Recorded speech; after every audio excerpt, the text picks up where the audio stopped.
Bentornati amici di Rugby House, non è andata proprio come volevamo, questione di due punti che rappresenta la sconfitta a Calvisano, 2 punti che ci separano dalla vetta e probabilmente insomma ci precludono la possibilità di finire primi in classifica questo campionato di eccellenza. Bentornati a Rugby House, nuova puntata insieme, rush finale per quanto riguarda questa regular season, affronteremo appunto la partita del Pata Stadium ma anche l'imminente match in casa contro i Medici con l'utility back della FMCZ Rugby Rovigo Delta, Giacomo Biffi. Ciao Giacomo, benvenuto. Buonasera. E da Delta Radio è venuto ancora a trovarci Riccardo Travaglia. Ciao Riccardo. Grazie, ciao, buona serata. Riccardo, il look è similare, tu sei sempre più elegante rispetto a me, però insomma va bene. Jack, benvenuto a Rugby House. Allora, Calvisano non è andata purtroppo come volevamo.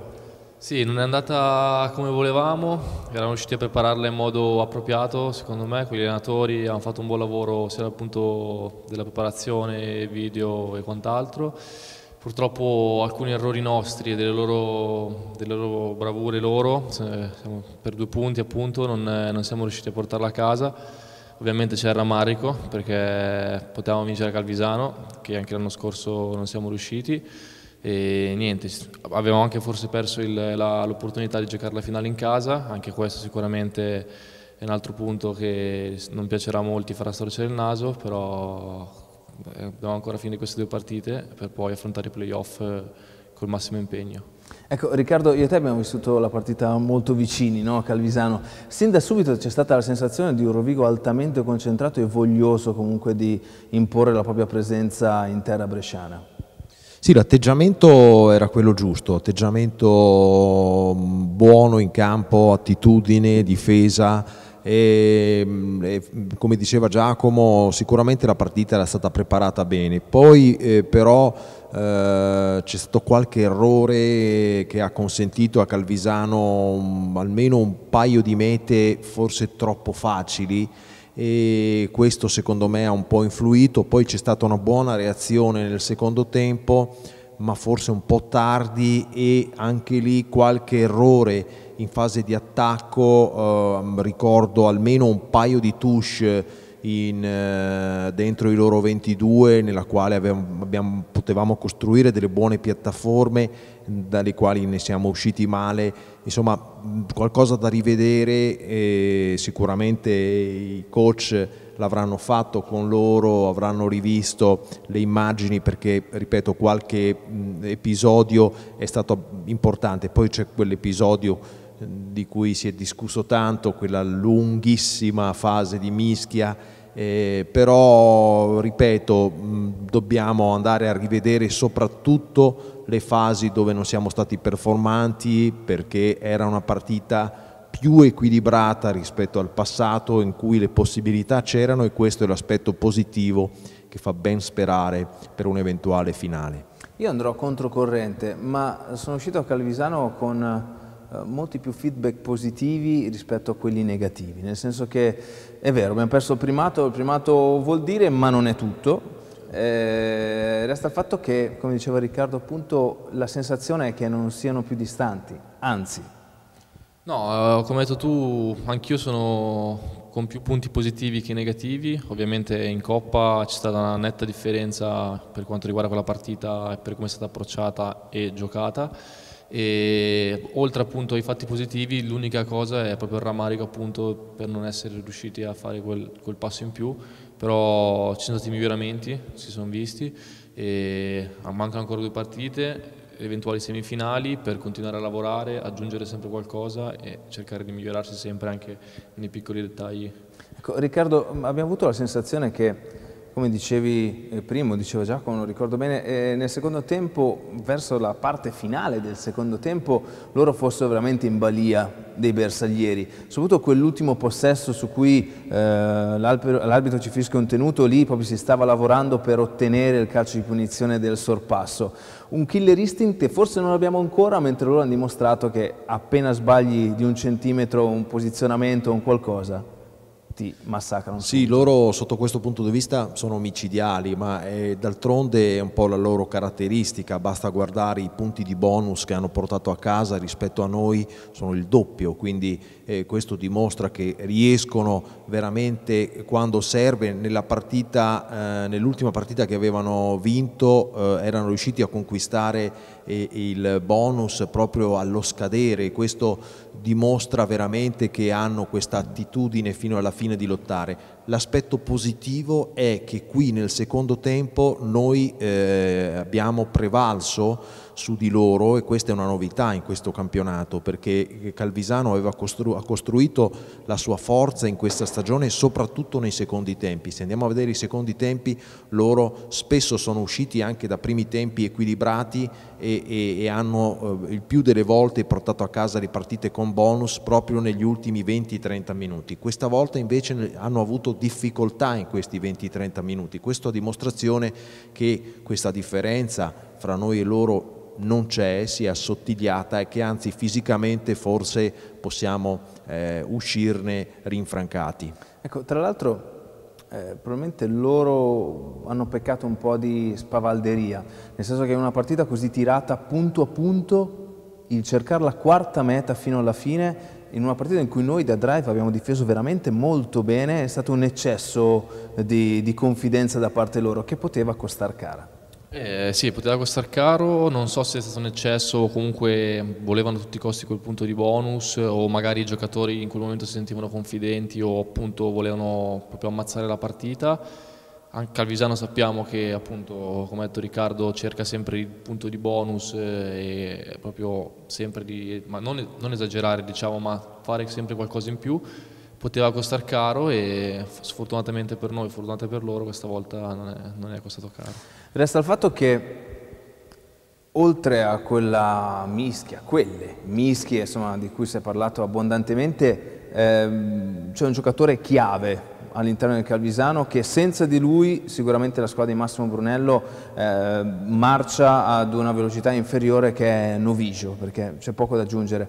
Perde il faro la squadra di Calvisano senza Novisio, tralasciando anche l'ottima prestazione di Venditti, perché sul campo, voglio dire, una grande prestazione la sua. Il primo tempo la differenza l'hanno fatta loro probabilmente, però senza Novisio loro smarriscono un po' veramente la luce, e Rovigo li stava facendo veramente male.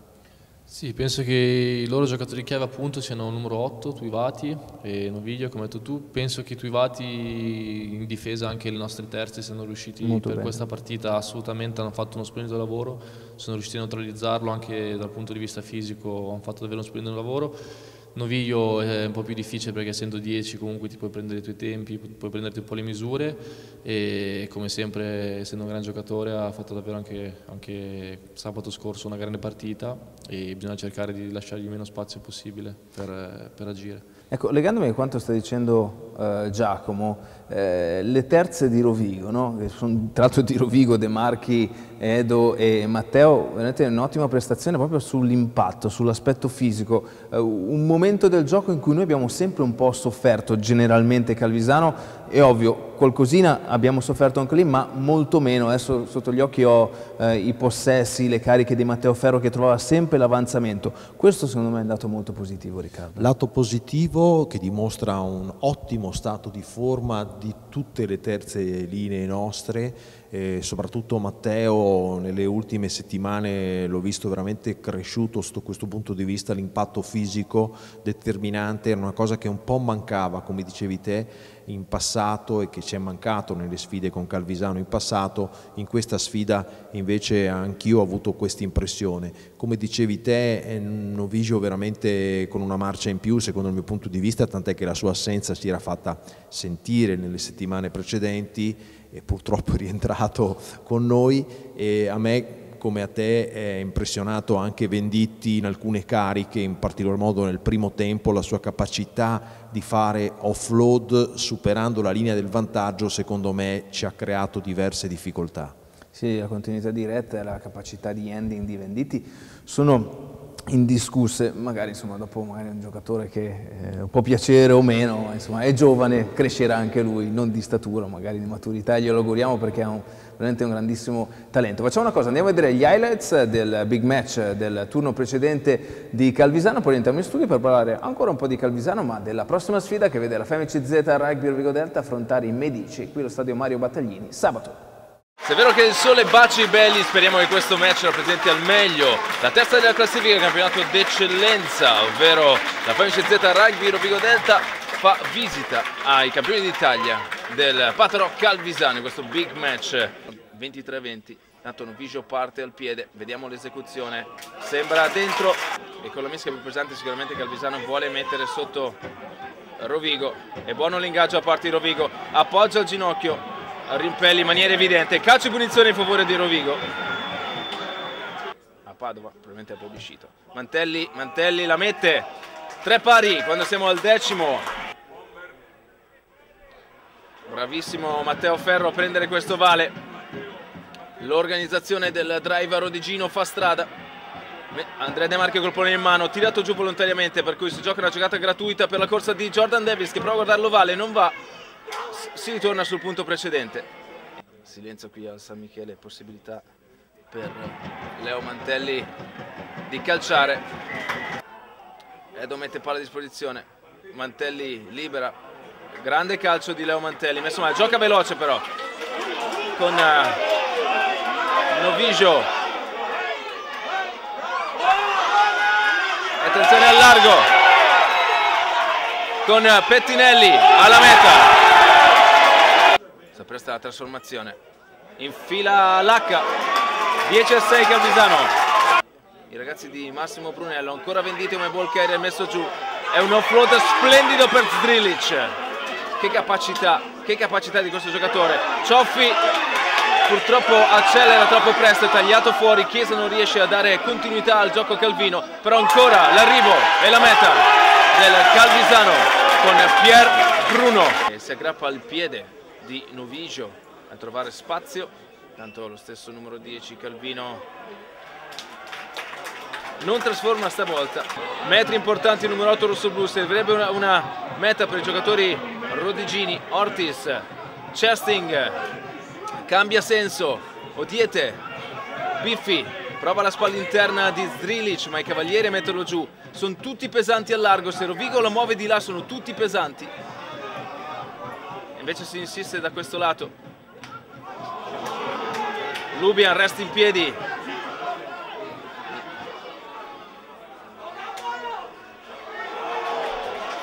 Ancora Zilocchi.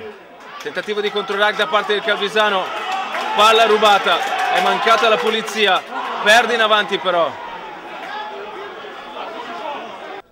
Leo Mantelli centrale. Il piede palo è dentro. Venditi, probabilmente il ball carrier numero 1 in questo caso, ancora nel traffico. Attenzione al largo Calvisano, attenzione al largo Calvisano. Chiesa da solo con Bruno, Odiete, anzi Tuimavave. Segnare la terza marcatura con il neozelandese Tuimavave. Adesso vediamo Novisio.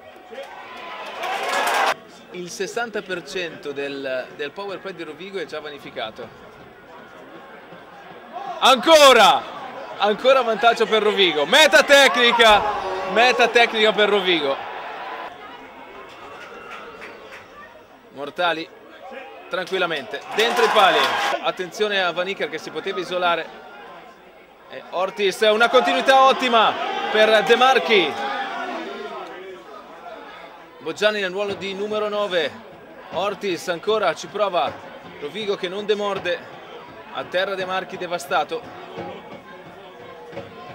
Palla lentissima, serve dentro per Pavesi, l'ex di turno, il pilone Lombardo. Mantelli, siamo un più a largo, vediamo Diete con Cadorini. Pippo Cadorini, la meta di Pippo Cadorini. Quando siamo al 34esimo e Rovigo riapre. Vediamo Mantelli sulle bandierine. La prende di Cuca Cavalieri, il patto rosso-blu che prova a bloccare l'avanzamento, c'è già il primo stop del drive Calvino. Cade il raggruppamento regolare. Turnover, turnover, turnover, turnover. Turnover, adesso risalire il campo non sarà possibile perché c'è il fischio finale e Calvisano batte Rovigo 25-23. Ecco Giacomo, cosa resta? Cosa ci restituisce questo match con Calvisano? Sicuramente la consapevolezza che il gap, se ci poteva essere, comunque come è stato dimostrato dalla parità dell'ultima, quella di Coppa, sicuramente si è accorciato se non pareggiato. Alcuni movimenti da touche, come ha detto Riccardo, e da mischie potevano essere un po' più puliti e un po' più performanti, diciamo. La difesa in alcuni momenti è stata molto solida, in altri sia dovuto a offload o a un movimento generale è stata un po' più carente, però alla fine la partita solo per 2 punti è stata persa, quindi al di là del drammatico comunque anche un'autoconsapevolezza magari dei propri mezzi o in alcuni giocatori sicuramente ha aiutato questa partita. Riccardo, la sensazione che io è dopo la sconfitta in casa, cioè in casa nostra, quindi all'andata del Calvisano, c'era una grossa volontà da parte soprattutto degli avanti, Calvini in primis di Capitan Morelli, di far vedere a Rovigo le proprie capacità in mischia ordinate, nel pacchetto in generale. Non a caso una delle affermazioni dopo la sfida di Coppa fu i nostri avanti sono molto orgogliosi, no? Quindi c'era questa volontà di rivincita. Questa partita, secondo me, più che rivincita, mette qualche dubbio ai Calvini, non so perché, magari mi sbaglio, però ho questa sensazione. Sì, è giusta la sensazione che tu hai, secondo il mio punto di vista. Io la partita di Coppa non la considero, nel senso che secondo il mio punto di vista l'attitudine di cui parlavamo prima e l'approccio lì sono stati sbagliati, e quindi secondo il mio punto di vista dobbiamo andare a vedere la partita di andata e quella di ritorno, e nelle 2 sfide io sinceramente ho visto la mischia rosso-blu maggiormente performante, quindi questo è un dubbio che nella testa dei Calvini ci sarà in caso di finale. Bisogna vedere quanto potrà essere determinante questo aspetto in una finale. Di solito è abbastanza importante perché le finali poi non sono mai troppo giocate e quindi l'aspetto di queste fasi diventa determinante. Bisogna vedere Calvisano se riuscirà a uscire un po' da questa fase e proponendo il suo gioco alla mano, queste folate che ci hanno messo un po' in difficoltà in diversi momenti della partita, perché se si andrà invece a giocare diverse fasi di mischia io credo che potrebbero avere delle difficoltà. Ecco, Giacomo, sicuramente l'aspetto più evidente di Calvisano è questa capacità di giocare le situazioni, il gioco rotto. Da 3 quarti, quant'è difficile difendere contro di loro e qual è l'aspetto che è più difficile difendere? Io penso che questa appunto velocità che loro hanno sia dovuta al punto di incontro, dall'1 contro 1 che spesso loro è vincente, di conseguenza già dal portatore hanno una rack veloce e molto di qualità, di conseguenza essendoci una rack veloce è molto più difficile avere una linea che si riposiziona in fretta e tutto parte diciamo dal punto vicino alla rack. Se c'è una densità si può lavorare fuori, perché nel caso buchino fuori la palla devono portarcela, quindi però come hai detto tu, se la palla è davvero veloce in alcuni casi non si fa in tempo, vuoi perché magari si ha un dubbio sull'interno o si aspetti proprio, o magari c'è anche un movimento troppo lento. Loro sono molto bravi in questo. Se poi aggiungono nel gioco rotto gli offload, che è un altro loro punto di forza, diventa davvero difficile difendere. Sì, un'ottima continuità diretta, insomma. È vero che le 2 mete, specialmente la meta di Pettinelli, nasce da una giocata veloce in cui noi non siamo riusciti poi a ridistribuirci e a coprire, e a quella di Bruno nasce probabilmente da una multifase loro con una salita di Massimo Cioffi che tenta di anticipare, poi comunque riescono in una qualche maniera ad entrare, perché anche la presa di Bruno non è stata semplice, il passaggio non era dei migliori, per cui questa capacità di sfruttare tutto è veramente una caratteristica di Calvisano. Sì, sicuramente, come ha detto prima Riccardo, questo killer instinct che magari noi quel calcio avrebbe dovuto uscire in touche senza avere la possibilità di giocare, però nel rugby succede, quel calcio è rimasto in campo, scusate, e di conseguenza la linea doveva essere portata su in modo efficace e rapido, non è stato fatto e di conseguenza loro giustamente non hanno approfittato per poi aver segnato. Mentre per la seconda meta io, essendo dall'altra parte, non ho visto no, beh, è stato bene, multifase, poi però anche lì sicuramente c'era stata molta velocità, molte accelerazioni, molti passaggi ben eseguiti e anche quello è stato una bella meta. Comunque un ambiente che sembrava più sereno, Riccardo Calvisano, poi dopo con l'andare del tempo di serenità là non ne troviamo quasi mai. No, non riusciamo a fare una partita normale. Anche se a noi offrono sempre birre quando andiamo là. No, Dalla nostra parte anzi, ci va anche bene. Li ringraziamo, abbiamo ormai un'amicizia con diversi tifosi che ci circondano nelle nostre cronache, che ci offrono le birre, questo fa molto piacere. Però poi sì, gli animi tendono sempre un po' a scaldarsi, no? Perché io credo che questa è una cosa che ci porteremo avanti, perché c'è sempre questa rivalità, c'è sempre un po' questa contestazione degli arbitri, quindi alla fine si va a creare un po' quell'astio, poi lì quel momento con quelle famose mischie, la tifoseria rossoblù che si lamentava, insomma è difficile arrivare alla fine così come si era cominciati, con un clima che forse non era male, insomma, come tu hai potuto vedere. Noi eravamo nella tribuna dove c'erano i tifosi del Calvisano, certo. E quindi, però poi è vero, sì, non è facile, ma questo d'altronde fa parte della rivalità di queste due squadre che si sono giocate le ultime 4 finali scudetto, quindi insomma credo sia abbastanza normale. Ecco, ho già capito che di Medici ne parleremo dopo il prossimo break, perché dobbiamo ancora chiudere la partita con Calvisano.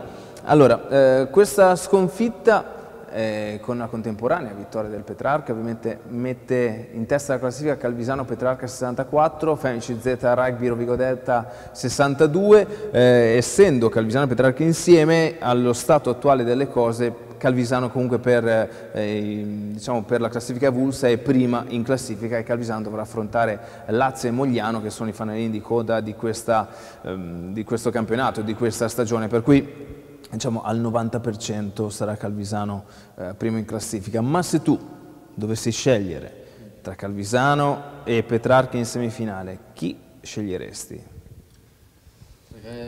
Ma io penso Petrarca in semifinale, perché comunque c'è più rivalità. So anche che magari giocare una finale in casa contro il Petrarca vinta, per magari i rodicini sarebbe proprio il massimo, però anche essendoci proprio anche questa rivalità con il Calvisano, magari regalare due belle semifinali come l'anno scorso contro il Petrarca, per me è stata una bella cosa, appunto proprio per lo spirito dei redigini, questa rivalità col Petrarca, offrire 2 partite di spessore contro una squadra appunto che è una rivale diretta, secondo me sarebbe bello. E poi preferirei anche Calvisano giocare una partita secca, proprio meglio sulla secca che ma non meglio sulla secca, o non perché abbia paura magari di punti punto a punto, però secondo me non so, a sentimento preferirei giocare una finale col Calvisano proprio secca, proprio che vince la squadra migliore e la finiamo lì, diciamo. Ok, Riccardo. Io, se si potesse scegliere, a me ti dirò che a differenza di Giacomo invece non sarebbe dispiaciuto Andare Sandonà.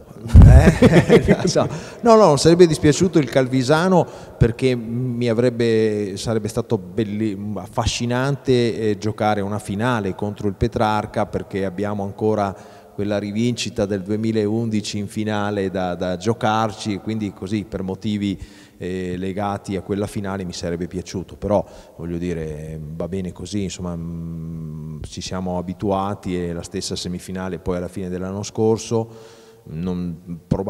può essere che ci arriveremo nella stessa situazione, ovvero come terzi, ma questo è da vedere, perché insomma c'è ancora la partita contro di loro da giocare, però credo che la partita contro di loro a questo punto è una partita strana, perché sapremo già che poi sarà la doppia semifinale. Non lo so se in campo ci sarà voglia. E tra l'altro ho sentito si dovrebbe giocare alla Guizza anche l'ultima di regular season. Addirittura, quindi insomma vabbè, e già questo voglio dire la dice lunga, ma poi voglio dire, l'aspetto di cui io stavo trattando è proprio l'aspetto della fisicità, cioè la voglia di spendersi al 100% quando poi una settimana dopo hai le semifinali.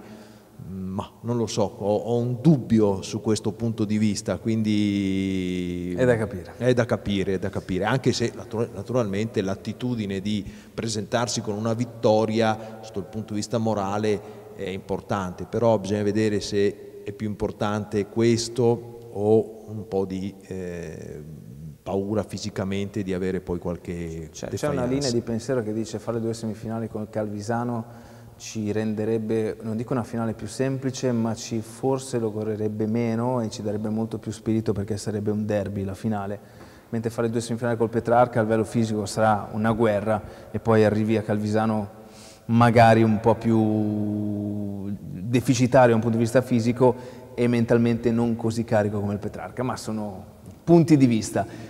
Punti di vista che andiamo a sentire anche dagli altri campi, attraverso i nostri collaboratori, i nostri amici che ormai da tutta la stagione, ormai da anni, ci aggiornano su quello che capita in giro per l'Ovale Italica. Vincere per alimentare le speranze di playoff e giocarsi il tutto per tutto negli ultimi 80 minuti di stagione regolare. È questo lo spirito con cui Viadana scenderà in campo sabato pomeriggio allo Zaffanella contro il Petrarca, nella penultima giornata del campionato nazionale Eccellenza, un turno che potrebbe già risultare decisivo in chiave semifinali, con il Sandonà padrone del proprio destino contro le Fiamme Oro, che potrebbe chiudere con 80 minuti di anticipo i giochi per quanto riguarda l'accesso alle semifinali scudetto. Viadana da parte sua dovrà non pensare a ciò che succede al Pacifici, ma soprattutto concentrarsi per battere un Petrarca che arriva allo Zaffanella in splendida forma. Gli uomini di coach Marcato sono capolisti a pari merito con Calvisano e inseguono il primo posto in regular season, che significherebbe eventuale finale in casa. Viadana da parte sua arriva dalla convincente vittoria contro Reggio Emilia, ma una grande prestazione contro i neri di coach Marcato potrebbe non bastare. All'Acqua Cetosa arriva il Calvisano. I campioni d'Italia in carica non possono permettersi di lasciare punti perché devono mantenere la testa della classifica insediata dal Petrarca e dal Rovigo. Dal canto suo la Lazio deve cercare di fare il risultato dopo la sconfitta con il Mogliano. Montella di fatto già da qualche giornata sta pensando alla prossima stagione, visto anche questo campionato privo di motivazioni vista l'assenza di retrocessione. Per la squadra biancoceleste, che se vogliamo è comunque salva visto i 5 punti di vantaggio sul Mogliano ultimo, è stata un'annata davvero difficile visti gli infortuni e come detto vista la poca motivazione nel portare avanti la stagione. Sicuramente la Lazio cercherà di portare a casa almeno il bonus difensivo per dimostrare l'importanza di questa partita e per mantenere alto il livello di gioco e l'orgoglio. Ci siamo, a 160 minuti dal termine della regular season, il match della verità tra Lafert e Fiamme Oro va di scena sabato pomeriggio in un Pacifici che si preannuncia tutto esaurito. In palio l'accesso alla semifinale 2018 contro una tra Calvisano, Petrarca e meno probabilmente Rovigo. I biancocelesti sono attualmente quarti a 5 punti sui poliziotti romani, che rimangono ancora attaccati con le unghie e con i denti all'ultimissimo treno per i playoff grazie al rocambolesco successo interno dello scorso turno, quando in casa ebbero ragione dei Medicei solo nel finale e solo per un paio di lunghezze. Nella testa dei giocatori da una parte e dall'altra inevitabilmente si agiteranno le sensazioni della recente finale del Trofeo Eccellenza, quando ad inizio marzo un Sandona maturo al limite del cinismo regolò al Battaglini la questione in maniera inequivocabile, soffocando il gioco dei capitolini con un rugby solido, difensivamente impeccabile e molto efficace palle in mano. Proprio questa consapevolezza rischia però di diventare il peggior avversario dei ragazzi di Ansel, che non a caso, pensando all'incrocio in campionato, predica prudenza e umiltà fin da quel giorno. Le Fiamme Oro arrivano al match con addosso tutta la pressione del mondo, quella di un ambiente e di una dirigenza che mal sopporterebbero un fallimento nella qualificazione alle semifinali, assieme al trofeo lasciato nelle mani dei sandonatesi, obiettivo minimo stagionale per quella che di fatto è l'unica realtà professionistica del nostro campionato. Andasse male, Dalle parti del Tevere sarebbero già pronte mezze rivoluzioni sia nell'organico sia nello staff, e questo in una mano da all-in conta e come. Quel che è certo è che Zayn Ansel è uno che sa leggere le partite ed ha in questo momento pienamente in mano il suo spogliatoio. Per la sfida dell'anno il tecnico sudafricano recupera anche Catalan, perno fondamentale di un reparto di terza linea sempre più strategico per il gioco dei veneziani, così come non è da meno l'impatto del rientro di Cruzato in mediana dopo l'ottimo 6 nazioni con l'Under 20. L'alternanza con Rorato, giocatore che consente una gestione molto più fisica del pack, garantisce variazioni sul tema che spesso quest'anno sono state il vero valore aggiunto di una squadra arrivata al momento clou con il giusto grado di maturità. Le squadre vanno in campo alle ore 16, il match point è tutto sulla racchetta della Lafert e non sono ammessi braccetti corti. Ultima parte, forse, di Rugby House di questa settimana. Ricordiamo fra 2 giorni la sfida interna con i Medici, il penultimo turno del regular season campionato d'eccellenza, il massimo campionato italiano 2017-2018, perché l'ultimo turno vedrà, come già anticipato Riccardo prima, la sfida Derby Italia numero 162, se non ricordo male, a Padova. Dopo vedremo con chi andremo in semifinale, perché intanto in semifinale ci siamo e questo va detto. Allora, Medici, Giacomo, all'andata una buona vittoria a Firenze, una giornata freddissima, le ricordo perfettamente, erano inizi di dicembre, insomma tanti motivi, tanti ex giocatori rossoblù che ritornano nel loro stadio per la prima volta, pensiamo a Maran, Lubian, Stefan adesso è da capire se c'è o non c'è, Roscoe, McCann, insomma un po' di gente che qui ha vissuto per tanti anni. Per noi una partita comunque da vincere per sperare forse nel primo posto, ma più che altro per riprendere subito il ritmo e portare avanti un percorso che avete cominciato insieme. No, certo, noi prima della partita di San Donato ci siamo detti che ogni partita sarebbe stata una finale, come approccio, come mentalità, appunto per prepararsi al meglio queste semifinali. Di conseguenza anche sabato sarà una finale per noi in cui dobbiamo lavorare e appunto permetterci di arrivare nella partita contro il Petrarca senza avere dubbi, senza avere perplessità e gradino dopo gradino soltanto crescere da questo momento in poi. Riccardo, mi dice che a inizio stagione sembravano più splendidi, no? Poi anche loro si sono un po' persi nel corso della loro prima stagione nella massima serie italiana, hanno perso anche qualche giocatore, insomma Jeff è andato a Verona e si sono stabilizzati come una buona squadra che però non ha alcun tipo di velleità playoff. Vediamo con che spirito arriverà qui. Sì, tra l'altro ho visto l'ultima formazione degli ex rodigini, non c'era nessuno in campo, quindi adesso non so sabato come si presenteranno qui a Rovigo.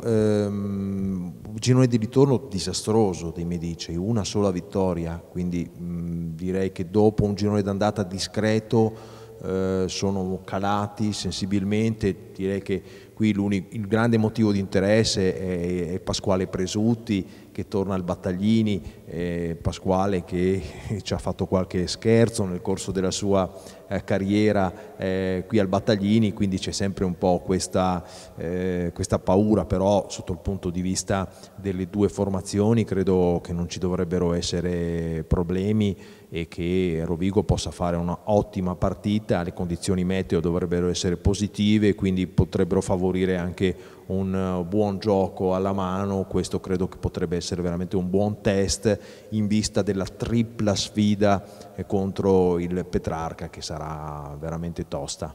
Ecco, insomma, possiamo dare il via ufficiale alla primavera rossoblù, la stagione che tutti noi amiamo, ovvero quando c'è il sole, quando nella tribuna est, la tribuna Quaglio, si sta bene, quando si può prendere il sole, bersi una birra, guardare la partita e divertirsi, tanto il buio arriva verso le 8 e c'è tempo per condividere al massimo la passione ovale. Giacomo, veniamo un po' a te, no? Perché tu hai un percorso abbastanza particolare, da girovago, no? Sin dalla giovane età, Viadana, poi l'Accademia Clermont, poi Prato, L'Aquila, 2 mete qui giusto per meglio, una qui e una là giusto per gradire, e quelle mete o le tue prestazioni hanno fatto in modo insomma, che tu arrivassi a Rovigo. Tu che sei brianzolo, sei di Monza? Sì, no? Sono di Monza, ho giocato nelle under monzesi fino all'under 16, poi mi sono trasferito a Viadana quando avevo 15 anni, quindi molto presto diciamo. Successivamente sono entrato nell'Accademia di Parma, centro di formazione, non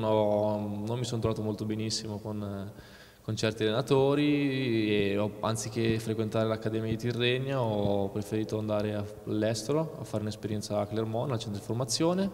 Successivamente raggiunto i 21 anni, che il limite all'inizio era 23, poi è stato abbassato a 21, sono tornato in Italia. Quindi hai fatto gli espoir là? No, i Rechelle, Ok. perché c'erano 18 Crabos, i 20 Rechelle, i 23 Espoir, poi da 23 hanno tagliato l'Under 21 come le altre nazioni e di conseguenza sono tornato essendo fuori quota e come hai detto tu poi ho giocato a Prato, l'Aquila e poi a Rovigo. Ma tecnicamente come funziona quando tu sei un giovane italiano, sei in accademia, però vuoi fare un'altra esperienza? Cioè tu sei andato a Clermont, cioè mandi un curriculum, ti informi, come funziona? Perché io e Riccardo vorremmo provare Sono stato fortunato, diciamo, perché ai tempi c'era un under 14 del Monza che aveva vinto tipo, non so, 100 partite di fila, una roba e non so come anche questo. Ma era della tua generazione? No, io ero già a Viadana, Okay. ero già in accademia. C'era non so come questi ragazzi che continuavano a vincere. Quindi 97, 98? Penso 97, 98. E un'altra cosa che non saprò mai è come Clermont abbia saputo di questa cosa e hanno mandato una mail al Monza, si poteva fare uno scambio, quindi una settimana i ragazzi venivano qua e una settimana i ragazzi li mandavano in Francia. Quando sono venuti qua i dirigenti appunto francesi, c'era mio padre allo stadio che lui parla francese tutto, ho detto che comunque non mi trovo benissimo in accademia e volevo fare un'esperienza all'estero. Loro hanno detto che non c'era nessun problema di fare un provino verso Pasqua, sono andato su, ho fatto una settimana di test e mi hanno detto che erano disponibili per i 2 anni successivi ad accogliermi nel centro di formazione. C'erano altri italiani con te? No, però c'era un ragazzo che adesso è Charlie, si chiama Trussardi, esatto, che adesso è numero 9 della nazionale del 20 e sì, la passata stagione che, sì, esatto, che adesso comunque gioca titolare anche. Esatto, sta iniziando a giocare proprio in prima squadra. Che lui è un 97 credo. Sì, non so sì, l'esatto, non so l'anno esatto. Te, e ha dei parenti a Viadana se non sbaglio, per questo appunto sì. È di nazionalità italiana. Comunque una bella esperienza formativa. No, assolutamente, sia strutture che la città, appunto un'altra città proprio costruita interamente dalla Michelin, che lì è lo sponsor principale, di conseguenza totalmente devota al rugby. È tutta giallo-blu. Tutta giallo-blu e appunto il rugby ripaga la città con i risultati. Certo. E tu segni 2 mete a Rovigo, l'anno dell'Aquila, una qui e una là, e poi arriva la chiamata rosso-blu. Sì, Stefano Bettarello era rimasto colpito e mi aveva proposto un contratto, non nascondo che sia Calvisano che Rovigo quell'anno me lo proposero, però non so come mai ho scelto Rovigo, mi sentivo più... Tu non puoi dire non so come mai, no, Giacomo, sei andato benissimo fino adesso. No, perché io ho sempre saputo che il mio destino è a Rovigo, sempre tifato rosso-blu. I colori rosso-blu, no, sicuramente il fatto anche della città, per come... Avendo fatto 2 anni in Francia so cosa significa vivere in una città che vive per il rugby e so cosa ti può dare indietro il fatto che tu giochi per questa città, come vieni considerato, come vieni rispettato, magari punto di riferimento, per esempio Delubia, Matteo Ferro anche per i ragazzi, quindi sicuramente penso che questa sia stata la scelta giusta, mi trovo bene e sto cercando di recuperare. C'è una bellissima affermazione, una frase che parlando l'anno scorso, e su questo vorrei che anche tu Riccardo commentassi, che mi hai detto, era all'inizio stagione, per cui insomma ti stavi integrando e non era semplice, e tu mi hai detto, sai, mio papà alla fine mi ha detto che andare a giocare a Rovigo è come giocare con la Juve, devi aspettare il tuo turno ma la tua possibilità arriva. Sì, devi aspettare a volte anche a lungo, però il professionismo è questo, nelle grandi squadre è così. Bisogna avere l'opportunità e bisogna anche essere bravi quando ti viene fornita di saperla prendere al volo, perché potrebbe anche non essercene un'altra. A questo proposito volevo chiedere, tu vieni praticamente utilizzato praticamente quasi sempre da ala, però volevo chiedere se ti piacerebbe magari giocare anche qualche volta da estremo. Io sono riuscito a giocare in passato l'anno scorso da estremo e penso anche di aver riuscito a fare qualche buona prestazione di qualità, poi quella è una scelta degli allenatori, diciamo che sicuramente mi trovo meglio in altri ruoli che in ala, se comunque la squadra ha bisogno un momento io giochi come ala, devo dare il 100% nel ruolo che mi viene chiesto di giocare. Di conseguenza... Tra l'altro non si è trovata tanta concorrenza nel ruolo di estremo, no? Non c'era nessuno. Ora Giacomo, i tifosi ovviamente hanno scritto, vogliono sapere. Diego, ci puoi dire quali sono le più grandi differenze che hai trovato tra la tua esperienza in Francia con l'Academy dell'ASM e quella in Italia di campionato d'eccellenza?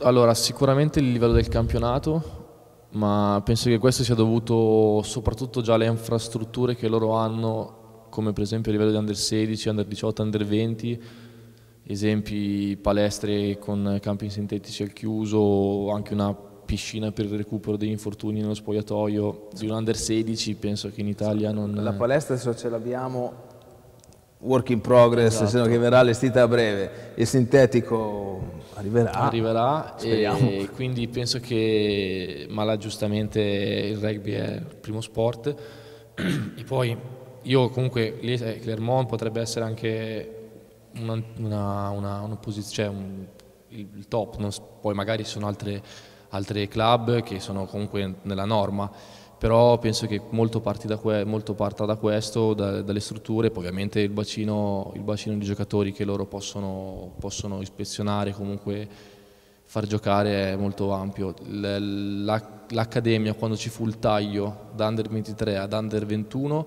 solo l'Accademia di Clermont ha mandato, diciamo, a casa 110 ragazzi, quindi 110 ragazzi in un anno hanno dovuto cercare un'altra destinazione. Un'altra domanda per Giacomo arriva da Massimiliano, sappiamo che hai giocato nell'Under 17 e 18 della nazionale come 9, poi in eccellenza come 10 e 15, in quale di questi ruoli ti trovi meglio e come ala a Rovigo cosa puoi dirci? Un po' l'hai già detto, insomma, in generale. Sì, in nazionale ai tempi ero anche molto più basso, ero 20 cm più basso, quindi penso che giocare adesso 9, a parte che sono passati tanti anni, quindi non saprei dire. Come 10 e come estremo mi sento di poter giocare bene e soprattutto anche come estremo penso che sicuramente riesca a offrire qualcosa di più che appunto giocando come ala.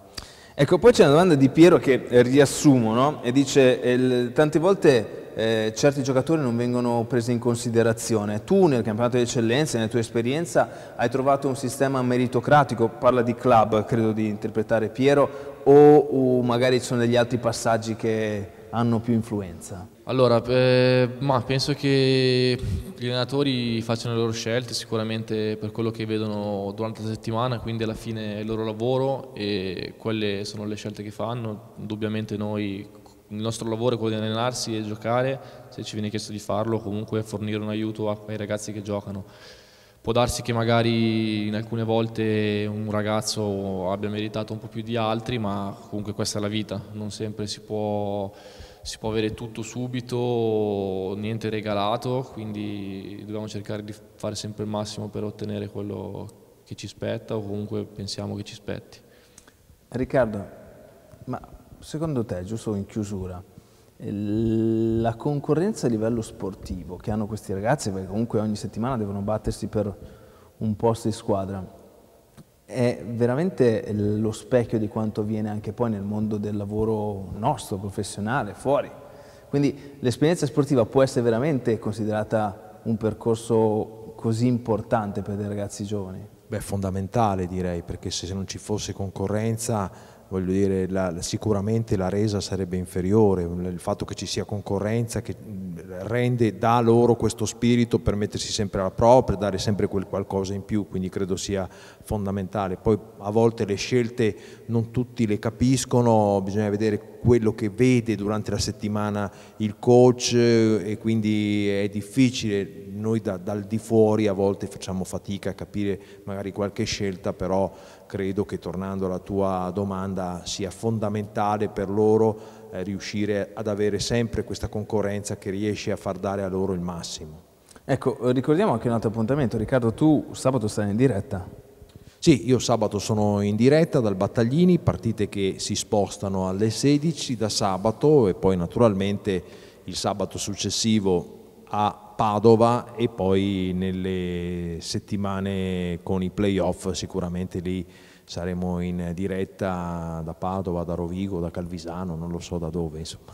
Su Delta Radio sempre presente, com'è il feedback degli ascoltatori? Ma buono, il feedback è buono, oramai sai sono 8 anni che seguiamo il rugby in diretta, quindi insomma abbiamo creato un appuntamento che viene seguito, anche perché come tu sai lo intervalliamo anche con un po' di musica, quindi cerchiamo di dare la possibilità anche a chi non è un grandissimo appassionato di rugby di poter seguire la partita in diretta, questi collegamenti che facciamo dal campo.